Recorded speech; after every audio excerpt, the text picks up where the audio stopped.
Dhruv NG சமீபத்தில் செய்திகளில் இடம்பெற்ற துருவ் என்ஜி என்பது என்ன அப்படின்னு கேள்விக்கு வாய்ப்பு இருக்குது. கர்நாடக மாநில தலைநகர் பெங்களூருவில் ஹால் நிறுவனத்தால் தயாரிக்கப்பட்ட புதிய ஹெலிகாப்டர். இது நவீன சிவில் ஹெலிகாப்டராக பயன்பாட்டிற்கு வர உள்ளது. HAL அப்படின்னா ஹிந்துஸ்தான் ஏரோநாட்டிக்ஸ் லிமிடெட். இதோட தலைமையகம் பெங்களூரில் இருக்குது. பாதுகாப்புத்துறை அமைச்சகத்தின் கீழ் செயல்படும் ஒரு அரசு துறை நிறுவனம் இது. பொதுத்துறை நிறுவனங்களில் நவரத்னா அந்தஸ்து பெற்றது HAL. இந்த நிறுவனம் 1940களிலே உருவாக்கப்பட்டது. இந்துஸ்தான் ஏர்கிராஃப்ட் அப்படின்ற பேரில். இரண்டாம் உலகப் போருக்கு போர் விமானங்களை தயாரிப்பதற்காக உருவாக்கப்பட்ட தனியார் துறை நிறுவனம் தான் இந்த ஹிந்துஸ்தான் ஏர்கிராஃப்ட்.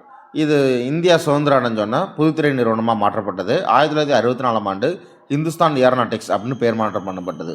தெற்காசியாவின் முதல் போர் விமானத்தினை உருவாக்கியது என்ற பெருமையுடைய நிறுவனம் இந்த நிறுவனம் தான். துருவ் என்ஜி அப்படின்றது இப்போ அவங்க தயாரித்த ஹெலிகாப்டர். இதற்கு முன்னாடி LCA தேஜாஸ் அப்படின்ற போர் விமானத்தை இவங்க தயாரிச்சிருக்காங்க. தேஜாஸ் இலகுரக போர் விமானம் அப்படின்னு படிச்சிருப்போம். இதை தயாரித்தது ஹிந்துஸ்தான் ஏரோநாட்டிக் லிமிடெட் தான். ஹெலிகாப்டரில் LCH பிரகாஷ் அப்படின்ற ஹெலிகாப்டர், சீட் அப்படின்ற ஹெலிகாப்டர்லாம் இவங்க தயாரிச்சிருக்காங்க. இவங்க ராக்கெட்டோட உதிரி பாகங்கள் தயாரித்து இஸ்ரோவுக்கும் உதவி பண்ணிட்டு வராங்க. இப்போ சமீபத்தில் ஜூன் 2025 ராக்கெட் தயாரிப்பு ஏலத்தில் HAL தான் வெற்றி பெற்றது. ஏன்னா தனியார் துறை நிறுவனங்கள் பல போட்டி போட்டது. அதில் HAL நிறுவனம் தான் வெற்றி பெற்றுச்சு. இதன் மூலமாக SSLV அப்படின்ற ராக்கெட்டை முழுவதும் தயாரிப்பதற்கான ஒப்பந்தத்தை HAL பெற்றுச்சு. இதுவரைக்கும் HAL நிறுவனம்ன்றது இந்திய இராணுவத்திற்கு தேவையான போர் விமானங்கள், ஹெலிகாப்டரை தயாரித்து கொடுத்துட்டு இருந்தது. சிவில் போக்குவரத்திற்கு தேவையான ஹெலிகாப்டர்கள், விமானங்களை தயாரித்தது. விண்வெளித்துறையில் ராக்கெட்டோட உதிரி பாகத்தை தான் தயாரிச்சது.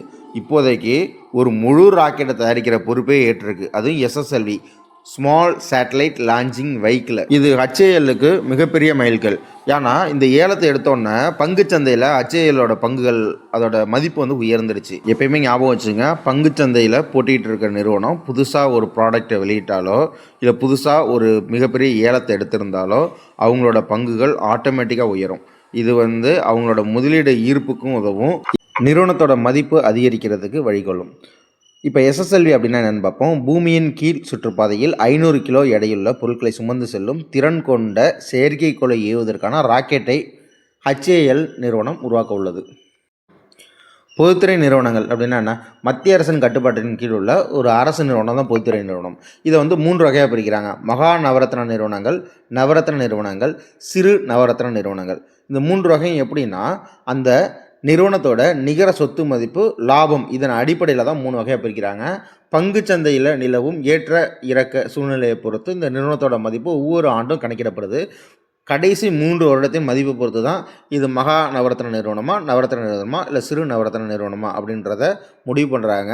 இது சம்பந்தமான தனியான தகவல்களை நீங்கள் படிச்சுங்க.